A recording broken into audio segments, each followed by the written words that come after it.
The following content is provided under a Creative Commons license. Your support will help MIT OpenCourseware continue to offer high-quality educational resources for free. To make a donation or to view additional materials from hundreds of MIT courses, visit MIT OpenCourseware at ocw.mit.edu.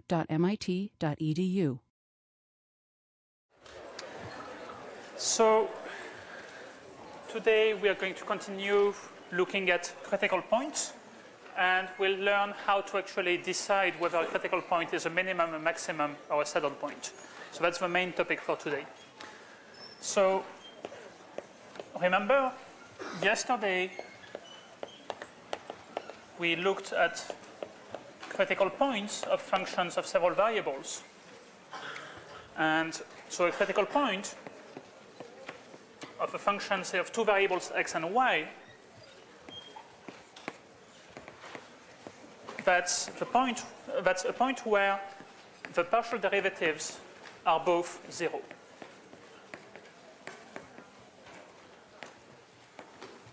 And we've seen that there's various kinds of critical points. There's local minima. So maybe I should show the function and its contour plot. There's local maxima, which are like that, and there's saddle points, which are neither minima nor maxima. And of course, if you have a real function, then it will be more complicated. It will have several critical points. So this example here, well, you see on the plot that there's two maxima, and there's in the middle between them, there's a saddle point. And actually you can see them on the contour plot. On the contour plot, you see the maxima because the level curves become circles that narrow down and shrink to the maximum. And you can see the saddle point because here you have this level curve that makes a figure 8. It crosses itself. And if you move up or down here, then, so along the y direction, the values of the function will decrease. Along the x direction, the values will increase. So you can see usually quite easily where are the critical points just by looking either at the graph or at the contour plot. So the only thing with the contour plot is you need to read the values to tell a minimum from a maximum, because the contour plots look the same, just, of course, in one case the values increase, in the other one they decrease. So the question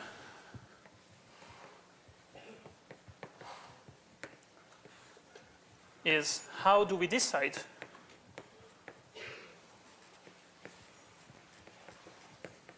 between the various possibilities?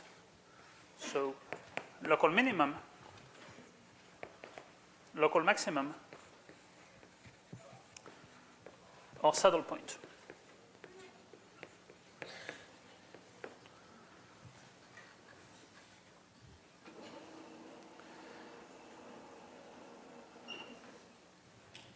So, and in fact, why do we care? Well, the other question is, how do we find the global minimum or maximum of a function? So here already I should point out, well, first of all, to decide where the function is the largest, in general, you'll have actually to compare the values. For example, here, if you want to know what is the maximum of this function, well, we have two obvious candidates. We have this local maximum and that local maximum. And the question is, which one is the higher of the two? Well, in this case, actually, they're exactly tied for maximum. But in general, you would have to compute the function at both points and compare the values. If you know that it's 3 at one of them and 4 at the other, well, 4 wins. The other thing that you see here is if you're looking for the minimum of this function, well, the minimum is not going to be at any of the critical points. So where's the minimum? Well, it looks like the minimum is actually out there on the boundary or at infinity. So that's another feature. The global minimum or maximum doesn't have to be at a critical point. It could also be somehow on the side, in some limiting situation where one variable stops being in the allowed range of values or goes to infinity. So we have to actually check the boundary and the infinity behavior of our function to know where actually the minimum and maximum will be. So in general, I should point out, these could occur either at a critical point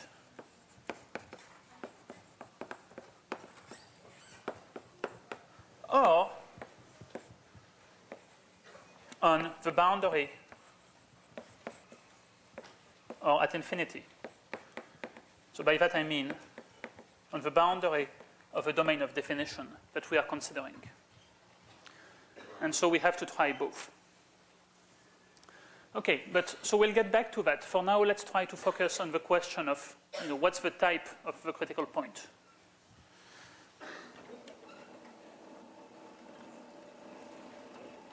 So we'll use something that's known as the second derivative test. And in principle, well, the idea is kind of similar to what you do with a function of one variable, namely function of one variable. If the derivative is 0, then you know that you should look at the second derivative, and that will tell you whether it's curving up or down, whether you have a local max and a local min. And the main problem here is, of course, we have more possible situations and we have several derivatives. So actually we have to think a bit harder about how we'll decide. But it will again involve the second derivatives. Okay, so let's start with just an easy example that will be useful to us because actually it will provide the basis for the general method. Okay, so we are first going to consider a case where we have a function that's actually just quadratic. So let's say I have a function w of xy that's of the form ax squared plus bxy plus cy squared. Okay, so this guy has a critical point at the origin, right? Because if you take the derivative with respect to x, well, and if you plug x equals y equals 0, you'll get 0. And same with respect to y. You can also see if you try to do a linear approximation of this, well, all these guys are much smaller than x and y when x and y are small. So the linear approximation, the tangent plane to the graph, is really just w equals 0. Okay, so how do we do it? Well, yesterday we actually did an example. It was a bit more complicated than that, but let me do it. So remember, we were looking at something that started with x squared plus 2xy plus 3y squared. And there were other terms, but let's forget them now. And what we did is we said, well, we can rewrite this as x plus y squared plus 2y squared. And now this is a sum of two squares. So each of these guys has to be non-negative, and so the origin will be a minimum. Well, turns out we can do something similar in general, no matter what these values of a, b, and c are. We'll just try to first complete things to a square. Okay, so let's do that. So in general, well, let's maybe slightly less general, and let me assume that a is non-zero. Because otherwise, I can't do what I'm going to do. So I'm going to write this as a times x squared plus b over a xy. Then I have my cy squared. And now this looks like the beginning of the square of something. Okay, just like what we did over there. So what is it the square of? Well, you'd start with x plus, I claim if I put b over 2a times y, and I square, then see the term, the cross term 2 times x times b over 2ay will become b over a xy. Of course, now I also get some y squares out of this. How many y squares do I get? Well, I get b squared over 4a squared times a, so I get b squared over 4a y squared. So, and I want, in fact, c times y squared. So the number of y squared that I should add is c minus b squared over 4a. Okay, let's see that again. If I expand this thing, I will get ax squared plus a times b over 2a times 2xy. That's going to be my bxy. But I also get b squared over 4a squared y squared times a. That's b squared over 4a y squared. And that cancels out with this guy here. And then I will be left with cy squared. Okay, do you see it? Kind of? Okay. If not, well, try expanding this square again. Okay, maybe I'll do it just to convince you. But so if I expand this, I will get a times. Let me put that in a different color because you shouldn't write that down. It's just to convince you again. So if you don't see it yet, let's expand this thing. We'll get a times x squared plus a times 2x b over 2ay. Well, the two a's cancel out. We get bxy plus a times the square of that. That's going to be b squared over 4a squared y squared plus cy squared minus b squared over 4a y squared.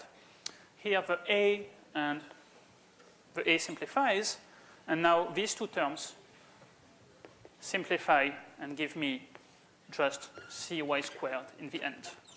Okay, and that's kind of unreadable after I've cancelled everything, but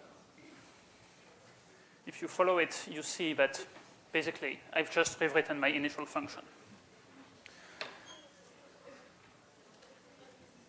Okay, is that kind of okay? I mean, otherwise there's just no substitute to, you'll have to do it yourself, I'm afraid.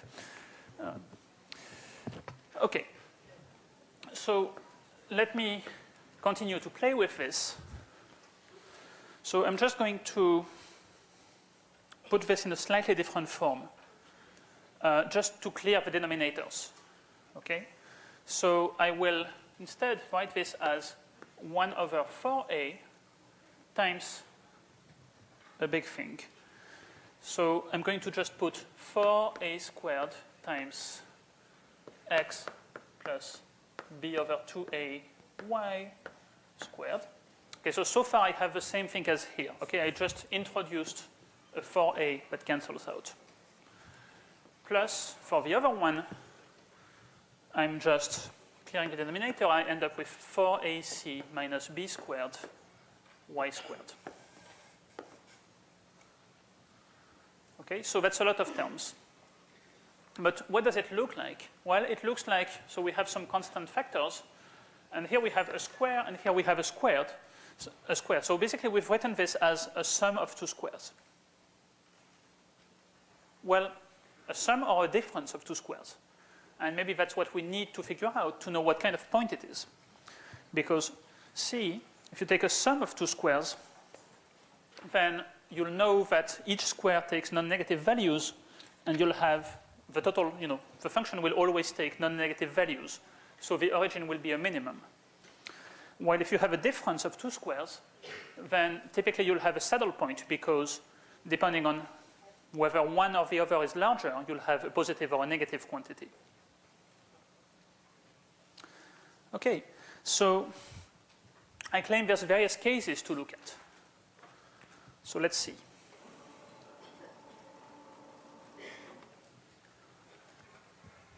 So in fact, I claim there will be 3 cases, and that's good news for us because, after all, we want to distinguish between 3 possibilities. So let's first do away with the most complicated one. What if 4ac minus b squared is negative? Well, if it's negative, then it means what I have between the brackets is, so the first guy is obviously a positive quantity, while the second one will be something negative times y squared. So it will be a negative quantity. Okay, so one term is positive, the other is negative. That tells us we actually have a saddle point.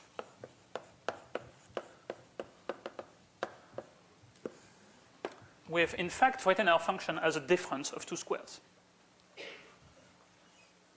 Okay, is that convincing? So if you want, what I could do is actually I could change my coordinates, have new coordinates called, I don't know, u equals x plus b over 2ay, and v, actually, well, I could keep y, and then it would look like a difference of squares directly. Okay, so that's the first case. The second case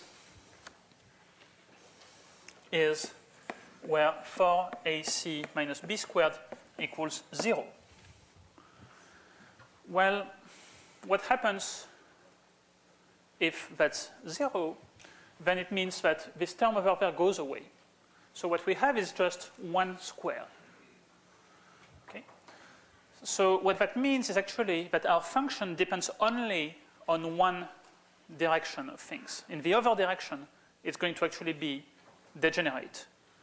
So, for example, forget all the clutter in there. Say I give you just the function of two variables, w equals just x squared. So that means it doesn't depend on y at all. And if I try to plot the graph, it will look, well, so x is here. So it will depend on x in that way, but it doesn't depend on y at all. So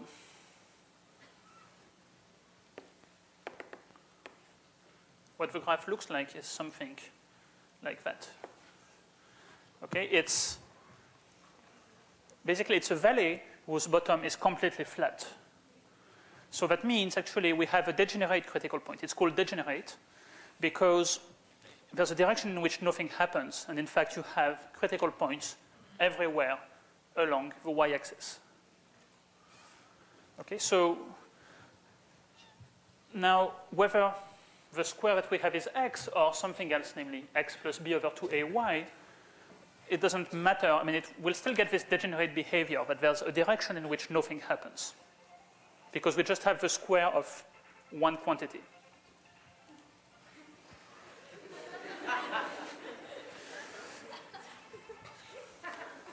I'm sure that 300 students means 300 different ringtones, but I'm not eager to hear all of them.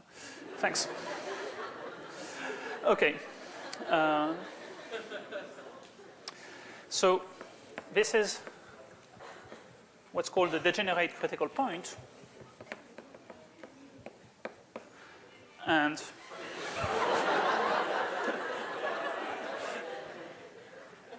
okay. So basically we'll leave it here. We won't actually try to figure out further what happens, and the reason for that is that when you have an actual function, a general function, not just one that's quadratic like this, then there will actually be other terms maybe involving higher powers, maybe x cubed or y cubed or things like that. And then they will mess up what happens in this valley. And it's a situation where we won't be able actually to tell automatically just by looking at second derivatives what happens. See, for example, in a function of one variable, if you have just the function of one variable, say f of x equals x to the 5, well, if you try to decide what type of point the origin is, you're going to take the second derivative, it will be 0, and then you can conclude. Because things depend on higher order derivatives. So we just won't like that case. We just won't try to figure out what's going on here. Now, the last situation is if 4ac minus b squared is positive.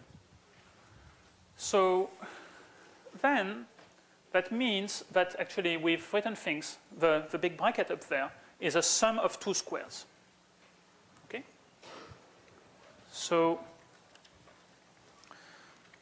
that means that we've written W as 1 over 4a times plus something squared plus something else squared.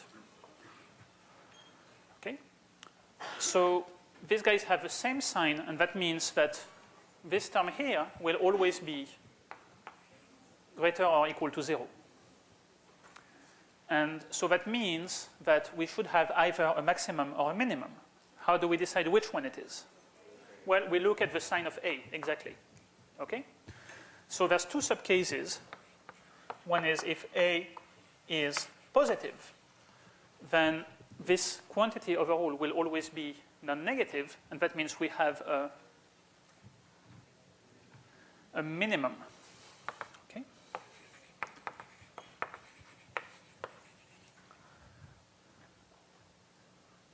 And if A is negative, on the other hand,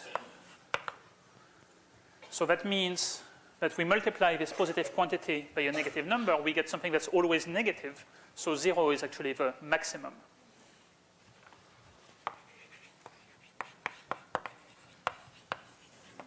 Okay? Is that clear for everyone? Yes? For your second case, you said that it did not depend on y because for AC minus b squared equals Sorry. So yeah, I said in the example w equals x squared, it doesn't depend on y. If I have, so the more general situation is w equals some constant, well, I guess it's a times x plus b over 2a times y squared. So it does depend on x and on y, but it only depends on this combination. Okay, so if I choose to move in somehow the perpendicular direction, in the direction where this remains constant, so maybe if I set x equals minus b over 2ay, then this remains 0 all the time. So there's a degenerate direction in which I stay at the minimum or maximum or whatever it is that I have. Okay, so that's why it's called degenerate. There's a direction in which nothing happens. Okay? Yes? You said this was called the second derivative test. Are we going to take any actual derivatives? Yes, yeah, so that's a very good question. So I said it's going to be the second derivative test. Why do we not have derivatives yet? Well, that's because I've been looking at this special example where we have a function like this, and so I don't actually need to take derivatives yet. But that's because a, b, and c will be the second derivatives of a function, actually 2a, b, and 2c. So now we are going to go to a general function. And there, instead of having these coefficients a, b, and c given to us, we'll have to compute them as second derivatives. Okay? So here I'm basically setting the stage for what will be the actual criterion we'll use using second derivatives. Yes? So, yes, so when you have a degenerate critical point, it could be a degenerate minimum or a degenerate maximum, depending on the sign of A. But in general, once you start having more complicated functions, you don't really know what will happen anymore. It could also be a degenerate saddle and so on. So we won't really be able to tell. Yes? It is possible to have a degenerate saddle point. For example, if I give you x cubed plus y cubed, you can convince yourself that if you take x and y to be negative, it will be negative. If x and y are positive, it's positive. And it has a very degenerate critical point at the origin. So that's a degenerate saddle point. We don't see it here because that doesn't happen if you have only quadratic terms like that. You need to have higher order terms to see it happen.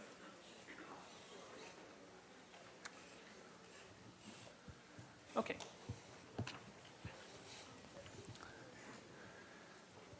So let's continue. Oh, before we continue, let's see. I wanted to point out one small thing. So here we have this magic quantity 4ac minus b squared. You've probably seen that before in your life. Yeah, it looks like the quadratic formula, except that one involves b squared minus 4ac, but that's really the same thing. Okay, so let's see, where does the quadratic formula come in here?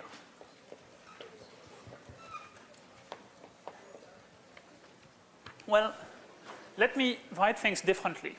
Okay, so we've manipulated things and gotten to a conclusion. But let me just do a different manipulation. And write this now instead as y squared times a times x over y squared plus b x over y plus c. Okay, see, that's the same thing that I had before. Right?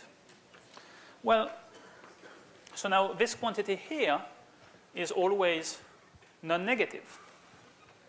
What about this one? Well, of course, this one depends on x over y. It means it depends on which direction you're going to move away from the origin, which ratio between x and y you will consider. But I claim there's two situations. One is, so let's try to reformulate things. So if the discriminant here is positive, then it means that this has roots, right? This has solutions.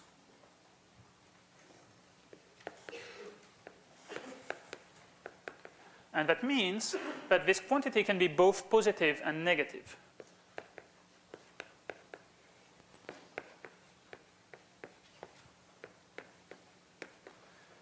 This quantity takes positive and negative values.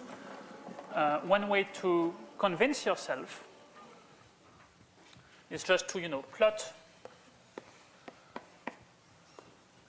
at squared plus bt plus c. You know that there's two roots, so it might look like this, or it might look like that, depending on the sign of a.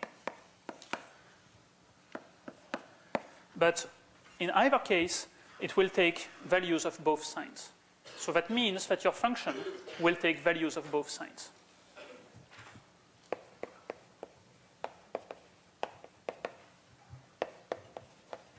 W takes both positive and negative values.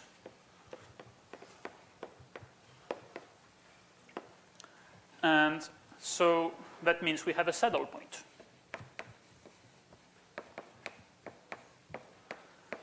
While the other situation, when b squared minus 4ac is negative, means that this equation, this quadratic, never takes the value 0. So it's always positive or it's always negative, depending on the sign of a. So the other case is if b squared minus 4ac is negative, then that quadratic doesn't have a solution, and it could look like this or like that, depending on whether a is positive or a is negative. So in particular, that means a x over y squared plus b x over y plus c is always positive or always negative, depending on the sign of a. And then that tells us that our function w will be always positive or always negative, and then we'll get a minimum or a maximum.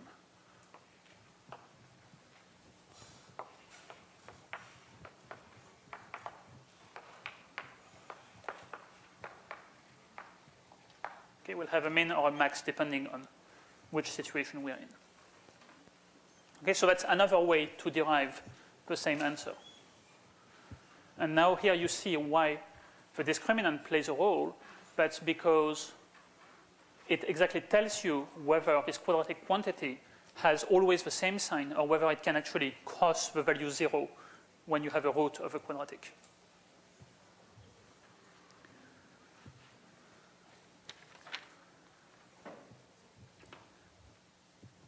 Okay, so hopefully at this stage you're happy with one of the two explanations at least. And now you're willing to believe, I hope, that we have basically a way of deciding what type of critical point we have in the special case of a quadratic function.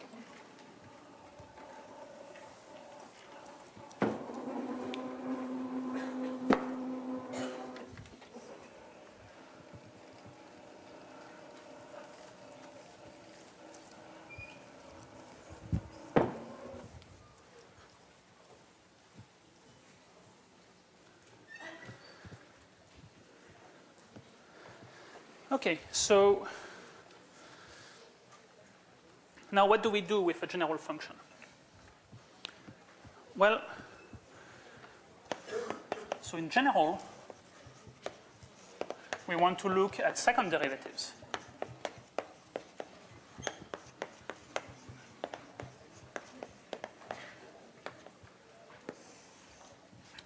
Okay, so now we are getting to the real stuff.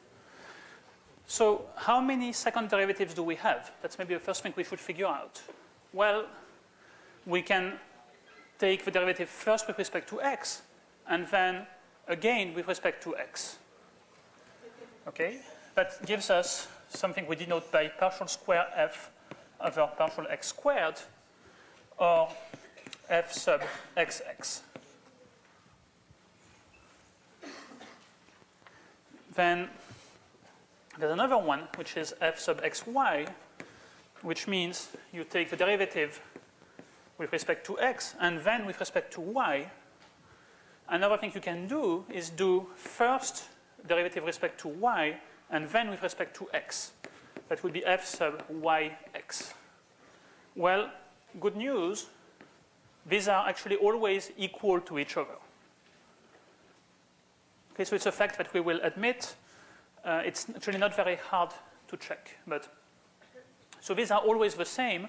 We don't need to worry about which one we do. That's one computation that we won't need to do. We can save a bit of effort. And then we have the last one, namely the second partial with respect to y and y, f sub yy. Okay, so we have three of them.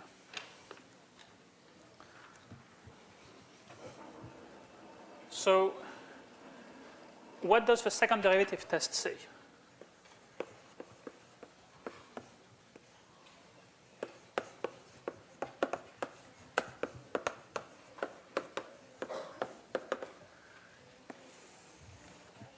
It says, say that you have a critical point x0, y0 of a function of two variables f, and then let's compute the partial derivatives. So let's call capital A the second derivative with respect to x. Let's call capital B the second derivative with respect to x and y. And C equals f sub yy at this point.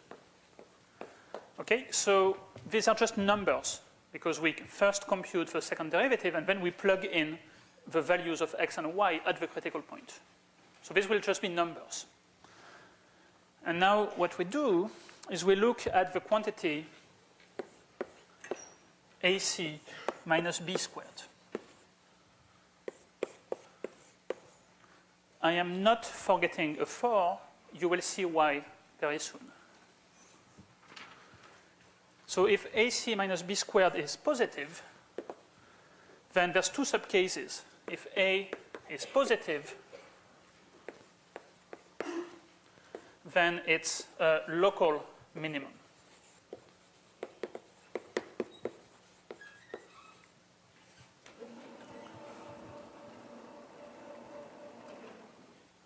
The second case, so still if AC minus B squared is positive, but A is negative, then it's going to be a local maximum. And if AC minus B squared is negative, then it's a saddle point. And finally, if AC minus B squared is 0, then we actually cannot conclude. We don't know whether it's going to be a minimum, a maximum, or a saddle. We know it's degenerate in some way, but we don't know what type of point it is. Okay, so that's actually what you need to remember if you're formula-oriented. That's all you need to remember about today. But let's try to understand why, how this comes out of what we had there.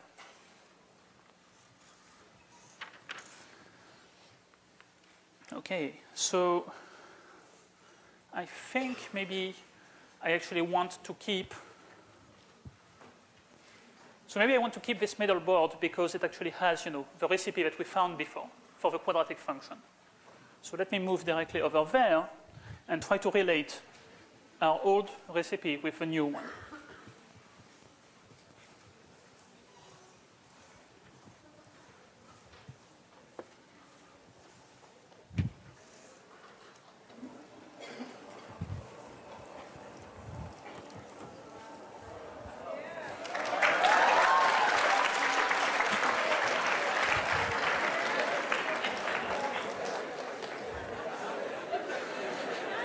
Okay, you're easily amused. Okay, so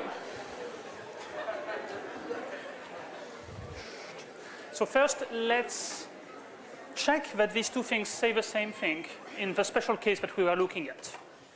Okay, so let's verify in the special case where the function was ax squared plus bxy plus cy squared. So, well, what is the second derivative with respect to x and x? If I take the second derivative with respect to x and x, so first I want to take maybe the derivative with respect to x, let's take first the first partial, w sub x, that will be 2ax plus by, right? So w sub xx will be, well, let's take the partial with respect to x again, that's 2a. W sub xy, I take the partial with respect to y, I will get b. Okay, now we need also the partial with respect to y. So w sub y is bx plus 2cy. In case you don't believe what I told you about the mixed partials w sub yx, well, you can check, and it's again b. So they're indeed the same thing. And w sub yy will be 2c. So if we now look at these quantities, that tells us, well, big A is 2 little a, big B is little b, big C is 2 little c. So AC minus B squared is what we used to call 4 little AC minus B squared. Okay? Ooh. So now you can compare the cases. Well, they're not listed in the same order, just to make it, harder. But so we said first so the saddle case is when AC minus B squared in big letters is negative. That's the same as 4AC minus B squared in lowercase is negative. The case where capital AC minus B squared is positive, local min and local max, corresponds to this one. And the case where we can't conclude was what used to be the degenerate one. Okay, so at least we don't seem to have messed up when copying the formula. Now, why does that work more generally than that?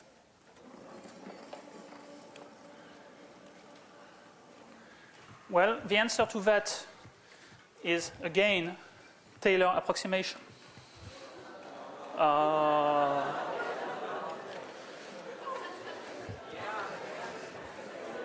Okay. So let me just do here quadratic approximation.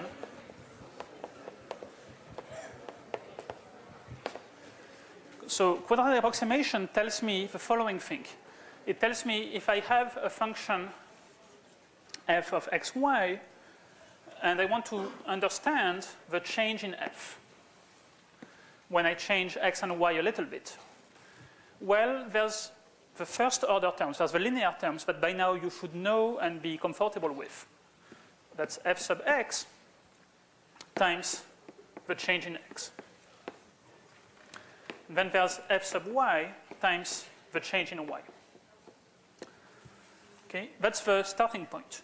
But now, of course, if x and y, sorry, if we're at a critical point, then that's going to be 0 at a critical point. So that term actually goes away. And that's also 0 at the critical point.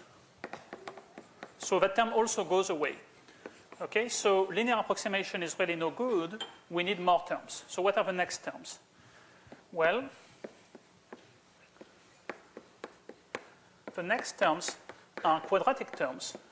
And so, I mean, if you remember the Taylor formula for a function of a single variable, there was the derivative times x minus x0 plus 1/2 of the second derivative times x minus x0 squared. And see, this side here is really Taylor approximation in one variable, looking only at x. But of course, we also have terms involving y and terms involving simultaneously x and y. And these terms are f sub xy times change in x times change in y plus 1/2 of fyy times y minus y0 squared. There's no 1/2 in the middle because, in fact, you would have two terms, one for xy, one for yx, but they're the same. And then if you want to continue, there's actually cubic terms involving the third derivatives and so on, but we are not actually looking at them. And so now, when we do this approximation, well, the type of critical point remains the same when we replace the function by this approximation. And so we can apply the argument that we used to deduce things in the quadratic case. In fact, it still works in the general case using this approximation formula.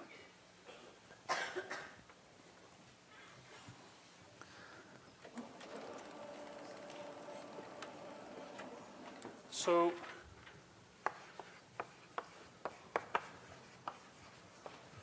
the general case reduces to the quadratic case.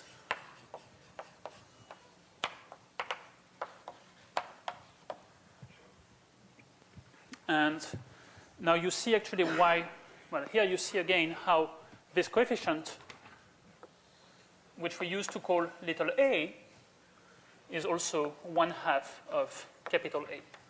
And same here, this coefficient is what we call capital B or little b, and this coefficient here is what we called little c, or 1/2 of capital C.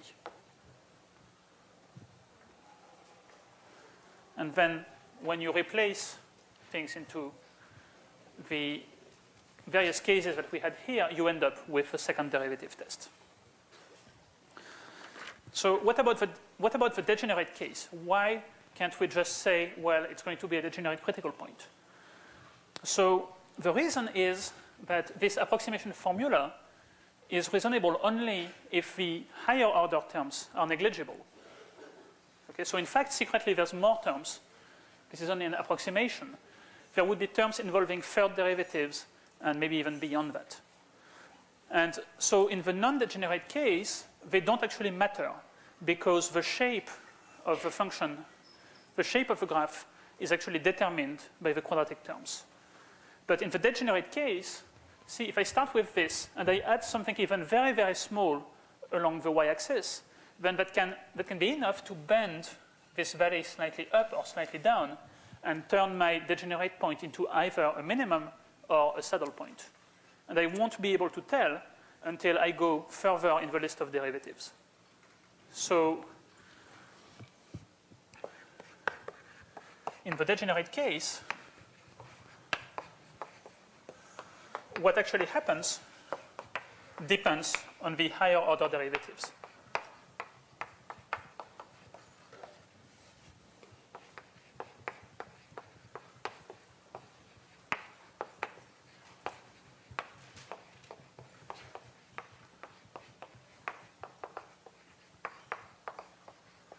So we'd need to analyze things more carefully.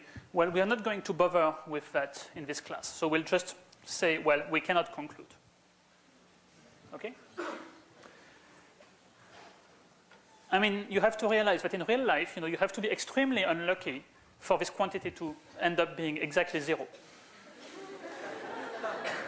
Well, if that happens, then what you should do is maybe try by inspection, see if there's a good reason why the function should always be positive or always be negative or something. Or, plot it on a computer and see what happens. But otherwise, we can't conclude. Okay, so let's do an example. So probably I should leave this on so that we still have the test with us. And instead, okay, so I'll do my example here.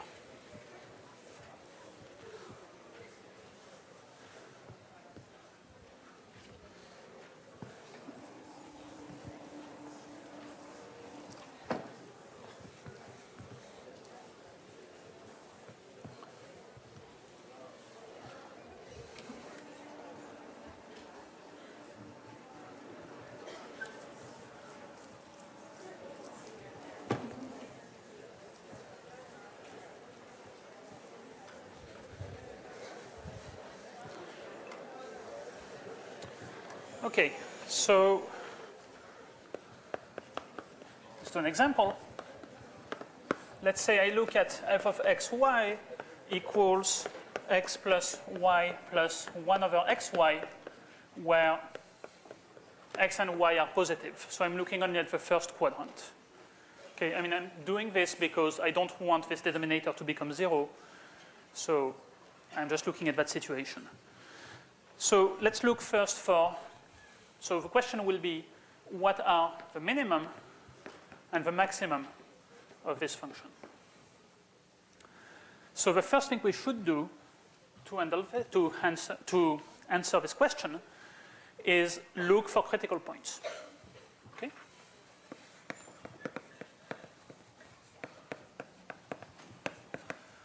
So for that, we have to compute the first derivatives.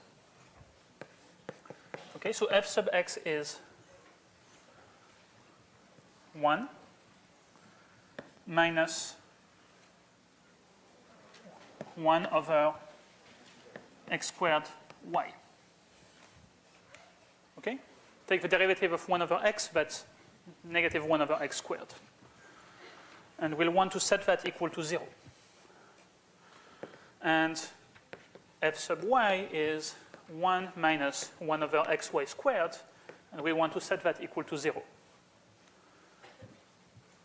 So what are the equations we have to solve? Well, I guess x squared y equals 1. I mean, if I get this, if I move this guy over here, I get 1 over x squared y equals 1. That's x squared y equals 1.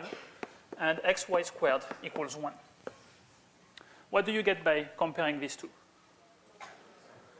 Well, x and y should both be, okay, so yeah, I agree with you that 1 and 1 is a solution. Why is it the only one? So first, if I divide this one by that one, I get x over y equals 1, so that tells me x equals y. And then if x equals y, then if I put that into here, it will give me y cubed equals 1, which tells me y equals 1, and therefore x equals 1 as well. Okay, so there's only one solution. There's only one critical point, which is going to be 1, 1. Okay. So now,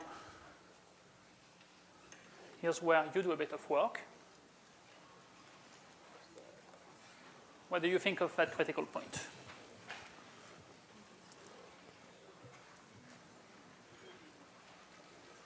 Okay. I see some valid votes. I see a lot of people answering 4. That seems to suggest that maybe, well, you haven't computed the second derivative yet. Yes, I see someone giving the correct answer. I see some people not giving quite the correct answer. I see more and more correct answers. Okay. So let's see. To figure out what type of point it is, we should compute the second partial derivatives. Okay. So f sub xx is, what do we get when we take the derivative of this with respect to x? 2 over x cubed y. Okay? So at our point, a will be 2. F sub xy will be 1 over x squared y squared. So b will be 1. And f sub yy is going to be 2 over xy cubed. So c will be 2, and so that tells us, well, ac minus b squared is 4 minus 1. Sorry, I should probably use a different blackboard for that.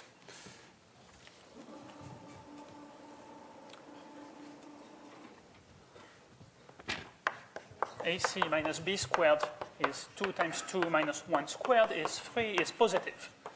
That tells us we are either a local minimum or a local maximum. And A is positive, so it's a local minimum. And in fact, we can check it's the global minimum. What about the maximum?